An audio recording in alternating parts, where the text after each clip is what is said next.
माझ्यासाठी मी महत्वाची आहे हे ज्याला समजलं ना, त्याने त्याचं स्वतःच आयुष्य जिंकलं.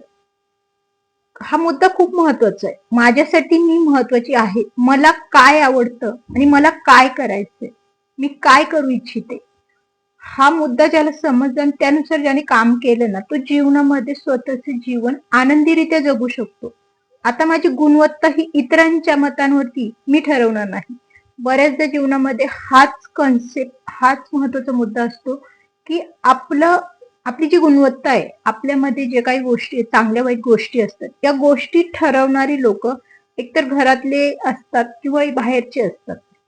आपली गुणवत्ता ठरवणारे हे लोक कोण, हा प्रश्न कधीतरी उद्भव स्वतःच्या मनाला विचार. माझी गुणवत्ता मी स्वतः ठरवणार आहे, ती इतरांनी ठरवावी अशी माझी इच्छा नाही. म्हणजे स्वतःमध्ये तो एक आत्मविश्वास, सेल्फ कॉन्फिडन्स निर्माण करा. आणि तो खूप गरजेचा आहे जीवनामध्ये आनंदी राहण्यासाठी. जेव्हा आपल्या स्वतःमध्ये हा कॉन्फिडन्स निर्माण होतो ना, तेव्हा आपण नक्कीच स्वतःच्या मतांवरती ठाम असतो. तर हा स्वतःचा आत्मविश्वास निर्माण करणं हे मला असं वाटतं की एक गृहिणी म्हणून प्रत्येक महिलेला मला सांगावं असं वाटतं. तर खरं म्हणजे मी एक गृहिणी आहे आणि लग्नानंतर मुलींमध्ये जो प्रॉब्लेम होतो किंवा जो आत्मविश्वास लो होतो, तर त्याच्याबद्दल आपण बोलणार आहोत. नमस्कार, मी निशा. चॅनलवर नवीन असाल तर थॉट्स या चॅनलला सबस्क्राईब करा. व्हिडिओ जर आवडला, माझे विचार तुम्हाला कसे वाटतात ते देखील मी तुम्हाला कमेंट बॉक्समध्ये नक्की सांगा. आणि व्हिडिओ शेवटपर्यंत ऐकायला नक्की ऐका. माझं असं म्हणणं असेल, कारण की बऱ्याचदा काय होतं, आत्मविश्वासाने जीवनावरती वावरणं, बोलण्या इतपत आपण तेवढ्या आत्मविश्वासाने जीवनामध्ये स्वतःला घडवतो का, तसं आनंदी ठेवतो का, हा खूप महत्वाचा मुद्दा आहे. आणि बऱ्याचदा लग्नानंतर मुलींमध्ये हे प्रॉब्लेम्स क्रिएट होतात. आत्मविश्वास कमी होतो. शिक्षण असो, आई बापाचा आधार असो, माहेर पण भक्कम असो, तरी देखील बऱ्याचदा सासरी गेल्यानंतर होणारा आत्मविश्वास कमी का होतो, याच्या थोडक्यात मी खरं म्हणजे माझे विचार मांडणार आहे. तर बऱ्याचदा काय होतं, लग्नानंतर एखादी मुलगी कॉन्फिडेंट असेल, स्वतःच्या पायावर उभी असेल, तिच्यामध्ये ती जिद्द असते स्वतःच आयुष्य घडवण्याची, स्वतःला म्हणजे तू म्हणतो ना, मी माझं पोट भरू शकते, हा एक कॉन्सेप्ट तिच्यासाठी किंवा हा एक मुद्दा खूप महत्वाचा आहे. खरं तर आपण जीवन कशासाठी जगतो? 2 वेळचं अन्न, जेवण, पुरेसं पोटभर अन्न मिळणं, हा आपल्या प्राथमिक गरजा झाला. अन्न, वस्त्र, निवारा. आणि ही गरज मला असं वाटतं की आजच्या काळामध्ये प्रत्येक स्त्री नक्कीच म्हणजे करू शकते. एक साधारण म्हणजे प्रत्येक स्त्री आपलं पोट आरामात भरू शकते. पण तरी देखील लग्नानंतर येणारे प्रॉब्लेम, तिच्यावर लादल्या जाणाऱ्या ज्या जबाबदाऱ्या असतात, तिच्यावरती ठेवले म्हणजे तिच्याकडून केल्या जाणाऱ्या अपेक्षा, या सगळ्यांमध्ये बऱ्याचदा अनेक स्त्रिया, अनेक महिला या पूर्णपणे दबून जातात आणि त्या बऱ्याचदा एक्सेप्ट करतात ती लाईफ आणि मग कुठेतरी स्वतःचा आत्मविश्वास गमावून बसतात. तर मला असं वाटतं की आत्मविश्वास गमावणं म्हणजे स्वतःची ओळख पुसून टाकणं, स्वतःच एक आपण म्हणतो ना, स्वतःच अस्तित्वच मिटून टाकणं. तर हे खरंच योग्य नाही, कारण की याचा कालांतराने जाऊन त्रास होतो. आणि जेव्हा या सगळ्या गोष्टी असह्य होतात, जेव्हा सुरुवातीला मुलींना सासरी त्रास दिला जातो, अपेक्षा लादल्या जातात आणि त्या अपेक्षेप्रमाणे जर तिच्याकडून त्या अपेक्षा पूर्ण झाल्या नाही, तशा पद्धतीने तिने वागलं गेलं नाही, तर मग तिच्यावरती आरोप होतात, प्रत्यारोप होतात, तिला त्रास दिला जातो, मानसिक, शारीरिक अनेक प्रकारचा मुलींना सासरी त्रास दिला जातो. तर मग अशा या गोष्टीतून तिला उभारणं, बाहेर पडणं कठीण होतं आणि तिला तिचं मत मांडण्याचीही जागा जर नसेल, काही ठिकाणी बऱ्याचदा मुलींना माहेरी हेच सांगितलं जातं की आता ते तुझं सासर आहे आणि तुला आता म्हणजे जे काही सिच्युएशन असेल ती तुला तिथेच हँडल करायची. तुला ते घर सोडून किंवा त्या परिस्थितीशी मागे फिरता येणार नाहीये त्या परिस्थितीपासून. त्याच्यामुळे त्या परिस्थितीशी तुलाच तोंड द्यायचं आणि जर ती परिस्थिती बदलू शकत नसेल, तर आपण ऐकतोच आहे समाजामध्ये की अनेक मुली स्वतःचं आत्मदहन करतात, जीव गमावतात. खरं तर तो मानसिक स्ट्रेस हा खरंच खूप भयानक असतो. कोणाच्याही वाट्याला तो स्ट्रेस येऊ नये. त्यानंतर मग आई वडील न्यायाची अपेक्षा करतात की माझ्या मुलीला न्याय मिळवून द्या. त्या सासरच्यांच्या दारात त्या मुलीचा मग ते आपण म्हणतो आत्मदहन करतात वगैरे जे काय असेल ते. तर हे चुकीचं आहे खरं तर. आणि जर मुलींना खरंच सासरच्यांकडून त्रास होत असेल, तर मला असं वाटतं की आई वडिलांनी भक्कमपणे त्या मुलीच्या पाठीशी उभं राहिलं पाहिजे. जर खरंच सिच्युएशन काय आहे त्या परिस्थितीमध्ये, तर ती सिच्युएशन हँडल होत नसेल, आपल्या मुलीच्या जीवनामध्ये जर बदल घडणार नसेल, मुलीच्या जीवनामध्ये आनंद येणार नसेल, तर आपल्या मुलीला त्या सिच्युएशन मधून बाहेर काढणं हे आई-वडिलांनी प्रथम प्रायोरिटी द्यायला हवी.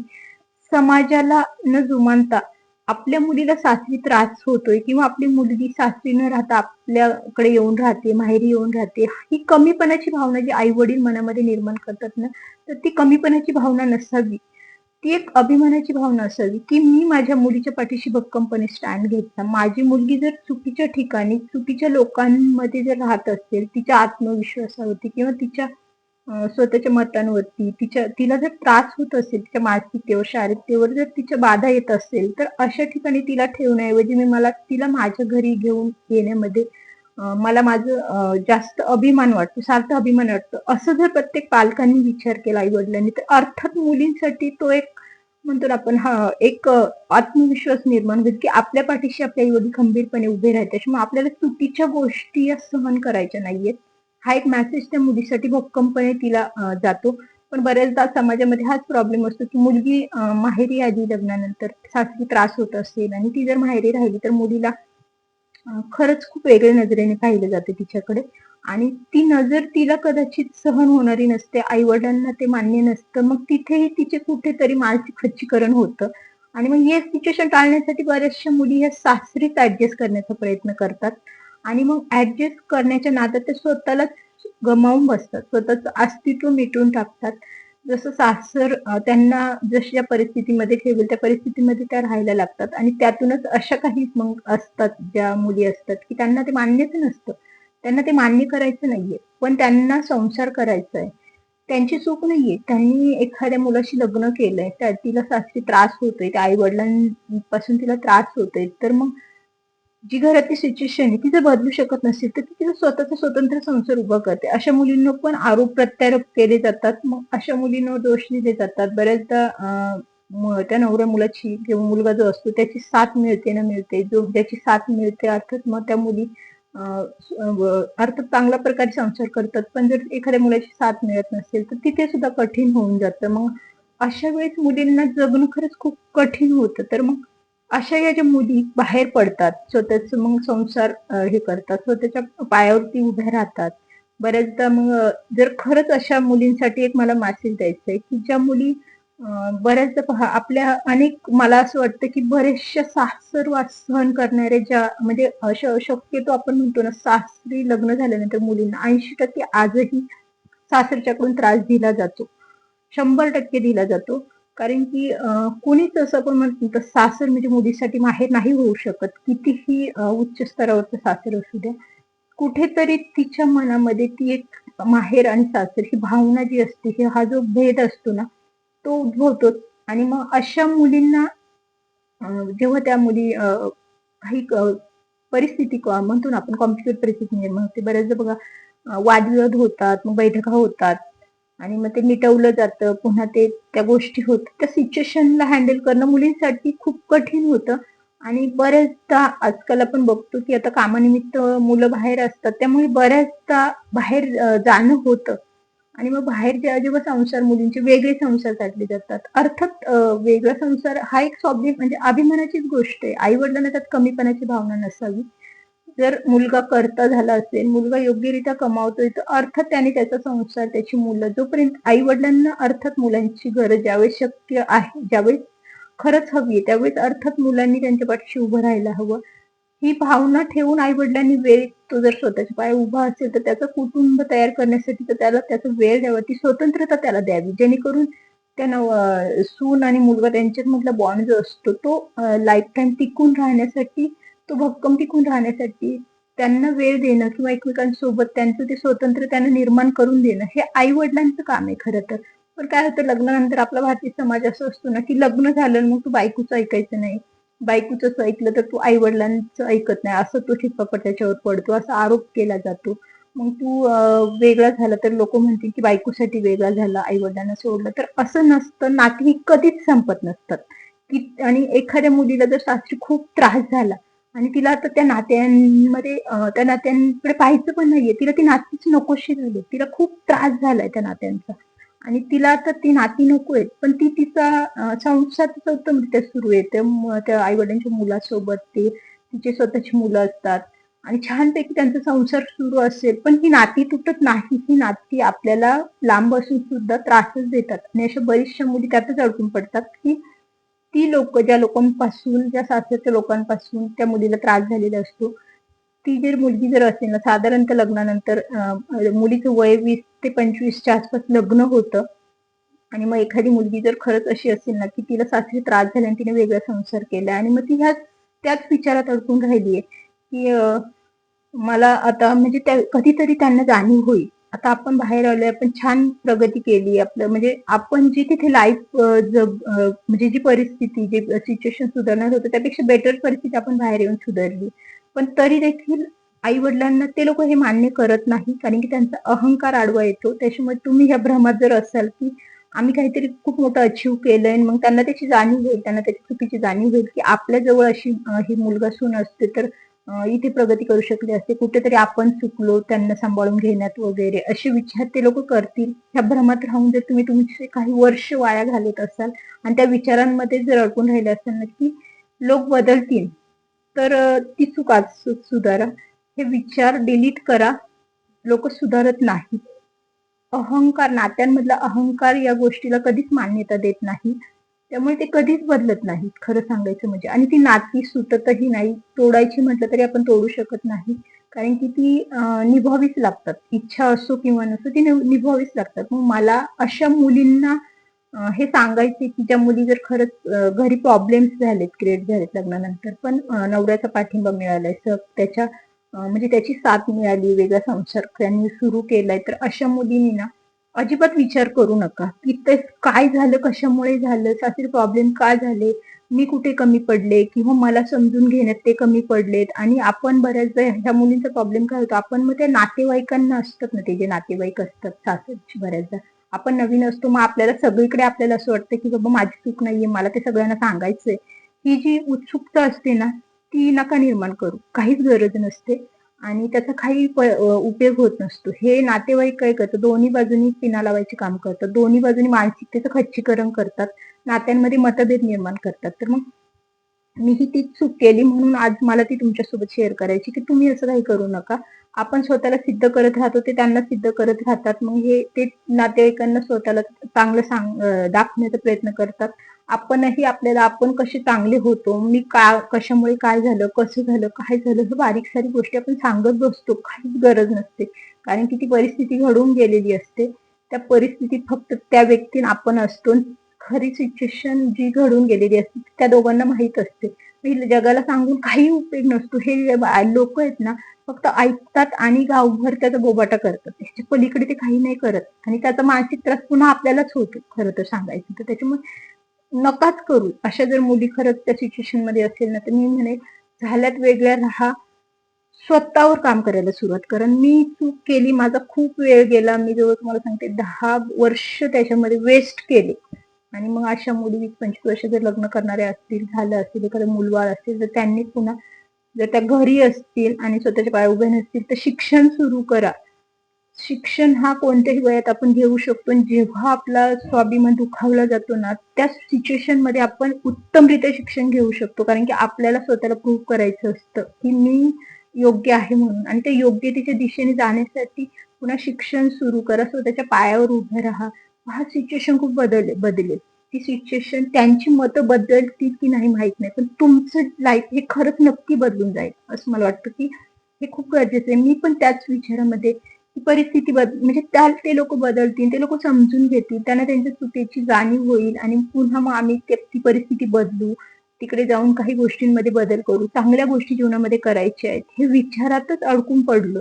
कित्येक वर्ष त्या विचारात अडकून पडले. पण जेव्हा आता फार नाही, आता ह्या हार्डली 1-2-3 वर्षात या गोष्टी मान्य केल्या, की आता कोणाला बदलत नाही बसायचं. आपलं आयुष्य अर्ध पुढे गेलंय, की ते लोक बदलतील ह्या विचारामध्ये. ती लोक बदलणार नाही, त्याची जाणीव झाली. आणि जेव्हा स्वतःला बदलायला सुरुवात केली, स्वतःच्या प्रगतीकडे फोकस केला ना, तेव्हा आपोआप मन शांती आणि एक जीवनाची आपण म्हणतो ना, दिशा मिळाली. इतरांना बदलत बसणं चुकीचं, तो त्यांना बदलायचंच नाहीये. त्यांना त्या परिस्थितीमध्येच राहायचंय. आपण विचार करतो की त्यांची परिस्थिती बदलायची. पण आपण कोणाची परिस्थिती म्हणजे परिस्थिती बदलू शकतो, पण मनस्थिती नाही बदलू शकत. आणि एखाद्याच्या मनस्थितीला बदलायचं आणि त्या मनस्थितीच्या आड येणारा अहंकार जर असेल ना, तर त्या अहंकाराला आपण नाही खोडून काढू शकत. कारण की स्वाभिमानाने जगणं, अहंकाराने लादणं याच्यात खूप फरक आहे. तर अशी काही नाती असतात ना, की त्यांना आयुष्यभर आपल्यावर लादायचे. आपल्याला माहिती आहे आपण त्यांच्यापेक्षा ग्रेट आहोत, आपण त्यांच्यापेक्षा उत्तम करू शकतो. ही क्षमता आपल्यामध्ये असताना देखील आपण ह्या गोष्टीचा त्रास करून घेतो, की ते जे लाईफ जगतात आहे ना, आपण त्यांच्यापेक्षा त्यांना बेटर लाईफ देऊ शकतो. हे आपल्या मनाला माहिती आहे. पण त्यांना ते घ्यायचंच नाहीये. त्यांची ती क्षमता नाही घेण्याची. आपली जरी देण्याची इच्छा असेल, तरी त्यांची ती घेण्याची क्षमता नाहीये. त्याच्यामुळे मग आपण नाही विचार करायचा, की त्यांच्यासाठी हे करू, त्यांच्यासाठी ते केलं असतं, हे केलं असतं. हाच विचार मी पण करत होते खूप वर्ष, की तिथे हे करायचं, त्यांच्यासाठी ते करायचं, असं लाईफ द्यायचं, तसं लाईफ द्यायचं. नाही. कुणाच्या मतांवरती आपण नाही जाऊ शकत. त्यांची मतं आपण नाही बदलू शकत. एखाद्याला आपल्याला लक्झरी लाईफ द्यायची आणि त्याला जर झोपडीतच राहायचे, तर आपण नाही ना बदलू शकत. त्याला आपण जबरदस्तीने नाही हे करू शकत. त्याच्यामुळे त्यांना त्यांच्या पद्धतीने जगू द्या. कोणालाही बदलायला जाऊ नका आणि सर्वात प्रथम स्वतःला सिद्ध करायला जाऊ नका, की मी कसा बरोबर आहे हे सिद्ध करायला जाऊ नका. स्वतःला स्वीकारा. मला असं वाटतं स्वतःला जर स्वीकारलं ना, तर गोष्टी बऱ्याच जण गोष्टी सुरळीत होऊन जातात आयुष्यामध्ये. त्याच्यामुळे स्वतःच्या मनाला कमकुवत नाही करायचं. आपण त्या विचारांनी स्वतःला अडकून ठेवतो. माझ्यासाठी मी महत्वाची आहे, मला माहिती मी कशी आहे ती. हे जेव्हा आपण स्वतःला सांगतो ना, तेव्हा इतरांची गुणवत्ता, आपलं मत किंवा आपल्याला ठरवत नसते. त्यामुळे अशा गोष्टींपासून स्वतःला वेळीच सावरता आलं पाहिजे. आणि मला मुलींना हाच मेसेज द्यायचा आहे, की जीवनामध्ये ह्या गोष्टी खरंच खूप महत्वाच्या आहेत, की प्रत्येक दिवसाचा आनंद आपल्याला घेता आला पाहिजे. आयुष्य कधी कुठे निघून जातं आणि मग आपण खूप म्हणजे असं अडकल्यासारखं होतं, की जीवनाचा आनंद आता घेता येत नाहीये. सर्व काय आहे म्हणजे जे मिळवण्यासाठी आपण धावत होतो, ते सहज मिळून गेले आणि त्या गोष्टीचा आनंद आता आपल्याला घेताच येत नाहीये. अशी पण सिच्युएशन जीवनामध्ये येते. सगळ्या परिस्थितीतून मी देखील आली. खरं सांगायचं म्हणजे कधी काळ असा होता, की गरीब परिस्थितीमुळे पैशांच्या मागे किंवा पैसा महत्वाचा ह्या गोष्टींचा विचार होता. कधी काळी जेव्हा मानसिकता बिघडते त्यावेळेस पैसा नको, काही नको, पण मानसिक समाधान हवं. अशाही सिच्युएशन मधून गेलेली आहे. कधी काही प्रेम मिळत नव्हतं. तर प्रेम म्हणजे कोणाचं तरी प्रेम भरभरून मिळावं या गोष्टीसाठी पण म्हणजे माणसाची जी हाव असते जीवनामध्ये ती संपत नाही. माणूस समाधानी राहत नाही. त्याच्यामुळे जीवनामध्ये ना येणारा दिवस आपल्याला आपल्या मनाने, आपल्या मतांनी घालवता आला पाहिजे, इतरांच्या मतांनी नाही. आज मला आनंदी मी आज आनंदी जगलीये, त्याच्यासाठी मला उद्यासाठी ताकद मिळाली. हा मुद्दा खूप महत्वाचा आहे. आजचा दिवस मी आनंदी घालवलाय आणि त्याच्यासाठी मला उद्यासाठी ऊर्जा मिळाली. म्हणजे उद्याचा दिवस पण येणारा माझा नक्कीच आनंदी असणार. ही पॉझिटिव्हिटी स्वतःमध्ये निर्माण करा. स्वतःला कृतज्ञतेने भरून टाका. मी तर म्हणेन, इतरांचा विचार करत बसणार ना, तर जीवनामध्ये निंदा नालच ती सुरूच राहणार आहे. आपल्याला वाईट ठरवणारा समाज प्रत्येकाच्या जीवनामध्ये आहे. तो आपल्या जवळचाच असतो. आपला विश्वास स्वतःवरती जर असेल ना, स्वतःवर विश्वास असेल ना, की येस. आणि बऱ्याचदा मुलींना जर प्रॉब्लेम असेल ना, तर आधी स्वतःला हे सांगा, माझं पोट मी भरू शकते. फॅमिलीमध्ये प्रॉब्लेम असेल तर जोडीदाराला ठामपणे सांगता आलं पाहिजे. तुझी मुलं असतील आणि मुलांमध्ये अडकून पडलंय, मग काही करू शकत नाही, आहे ते सिच्युएशन बदललं, तर ठामपणे बोलायला शिका. मुलं दोघांची पण आहेत. तुझ्या मुलांची जबाबदारी तू घे. माझं पोट मी भरू शकते. आज मी एखादी गृहिणी असेल आणि तिला जर खरंच रिस्पेक्ट मिळत नसेल, तर तिने ठामपणे हे सांगता आलं पाहिजे. आज घर सांभाळणं, मुलं सांभाळणं, पूर्णपणे घराची सांभाळणं ही खूप मोठी जबाबदारी आणि आज मी ती पार पाडतीये. तुला जर ह्याच्यात जराही माझा अभिमान नसेल किंवा तुला जर त्याची किंमत नसेल, तर तू तुझ्या मुलांची जबाबदारी घे. तुझ्या मुलांना ज्या काही गोष्टी लागतात, त्यांचे कर्तव्याच्या गोष्टी असतात, त्यांचं पालन पोषणासाठी ज्या गोष्टी असतात त्या तू कर. मला माझं पोट जड नाहीये, मी माझ्या स्वतःच्या पायावर उभी राहू शकते, माझ्या 2 वेळेच्या अन्नाची सोय मी करू शकते, हे कॉन्फिडेंटली महिलांनी पुरुषांना, जोडीदाराला सांगता आलं पाहिजे. त्याच्यामुळे मला असं वाटतं की स्त्रियांनी स्वतःला कमी नाही लेखायचं. मग त्या घरी राहणाऱ्या असतील तरी देखील स्वतःवर जर विश्वास असेल ना, तर तेव्हा आपलं नशीबही आपल्या पुढे झुकतं. अर्थातच स्वतःवर विश्वास ठेवला ना, तर आपल्याला भीती नाही वाटत आणि आपोआप आपल्या जीवनामध्ये ज्या गोष्टी होतात त्या चांगल्याच होतात. कारण की स्वतःवरचा विश्वास आपल्याला जगण्यासाठी प्रेरणा देतो. त्याच्यामुळे ही प्रेरणा स्वतःमधूनच स्वतःच्या आत्मविश्वासाने आपल्याला निर्माण करायची. लोकांना घाबरत बसलो, लोक काय म्हणतील, नाते काय म्हणतील, आणि जिथे बदनामी केली जाते ना, जर खरंच बऱ्याचदा काय होतं, स्त्रियांना बदनाम केलं जातं, नावं ठेवली जातात, मलाही ठेवली जातात गेली भरपूर वर्ष. आणि मग जेव्हा नावं ठेवली जातात ना, सासरी असो किंवा नातेवाईकात असो किंवा समाजात असो, जर आपल्याला नावं ठेवली जात असेल, तर मला असं वाटतं की नावं ठेवतात ना, हरकत नाही, आनंदाने स्वीकारा. आपण काय करतो, मग त्या व्यक्ती नावं ठेवतात, तो विचार करतो मला का नावं ठेवतात, आणि मग आपण चांगलं, बऱ्याचदा आपण चांगलं करत असतो, आपलं व्यक्तिमत्व चांगलं असतं, करूनही नावं ठेव, बऱ्याचशा महिलांना केलं जातं, कर्तृत्व करूनही तिला नावं ठेवली जातात. असेही समाज, असेही कुटुंब आहेत की तिला कर्तृत्व करून देखील तिला नावं ठेवली जातात. मग माझं असं म्हणणं आहे एकदम फ्रीली, की करायचंच नाही, करूच नका. असेही नावं ठेवतात, तसेही नावं ठेवतात, नाही केल्याने आपल्या मनाला समाधान मिळतं. आता मला नाव ठेवली तर फरक नाही पडत, मी करतच नाहीये. मी योग्य वागून, मी योग्य करूनही मला नावच ठेवली जातात, मला चुकीचंच ठरवलं जाते. मग आता मी काहीच करत नाही, मी अलिप्त झाली ह्या सर्वांपासून. आणि मग आता मला त्यांनी नावं ठेवली ना की ती जबाबदारी पाळत नाही किंवा ती तिचं कर्तृत्व करत नाही, तर हरकत नाही, आता नावं ठेवा मला, मी ते आनंदाने स्वीकारेल. कारण की ती गोष्ट आपण आता स्वतः मनाने स्वीकारलेली असते. ही गोष्ट देखील करून पहा. जर खरंच तुम्हाला करूनही नावं ठेवली जात असेल ना, तर हा एक म्हणजे म्हणतो ना आपण, एक कन्सेप्ट वापरून पहा. खरंच तुम्हाला त्या गोष्टीचा त्रास नाही, मानसिक त्रास होत असेल ना, तर ह्या गोष्टीचा मानसिक त्रास होणार नाही. अशा अनेक गोष्टी जीवनात मी खूप गोष्टी शिकले. आयुष्याने मला, नात्यांनी, जीवनाने, आयुष्याने खूप गोष्टी शिकवल्या. अगदी लहानपणापासून म्हणतो ना आपण, जेवढं आयुष्याचं स्ट्रगल काळ होतं त्या काळात नाही, पण नातेसंबंध जेव्हापासून जीवनामध्ये आले ना, तेव्हापासून खूप गोष्टी जीवनामध्ये शिकायला मिळाल्या. आणि आता सध्या जीवनावरती म्हणजे एका मतावरती ठाम झाली. तसं मला असं वाटतं की अनेक महिलांनी या मतावरती ठाम व्हायला पाहिजे. काल काय झालं, याच्या आधी काय झालं, अपयश आलं किंवा बदनामी झाली किंवा कोण काय म्हटलं, या गोष्टीचा विचार नाही करायचा. उद्याच्या दिवसासाठी, उत्साही आनंदी जगण्यासाठी, प्रत्येक क्षण आनंदाने जगण्यासाठी पुन्हा नव्याने एक संधी उपलब्ध करून द्यायची स्वतःला. मला माझ्या इथून पुढचं आयुष्य कसं जगायचं, फक्त याकडे फोकस करायचा. इथून मागे काय घडून गेले याचा विचार नाही करायचा. कारण की लोक आपल्याला आठवण करून देतात. खरं म्हणजे आपलं खच्चीकरण यामुळे जास्त होतं की ही लोक आपल्याला आठवण करून देतात. मग ही जी आठवण करून देणारी लोक असतात ना, अशा लोकांपासून अलिप्त राहायचं, अशा लोकांपासून स्वतःला दूर ठेवायचं.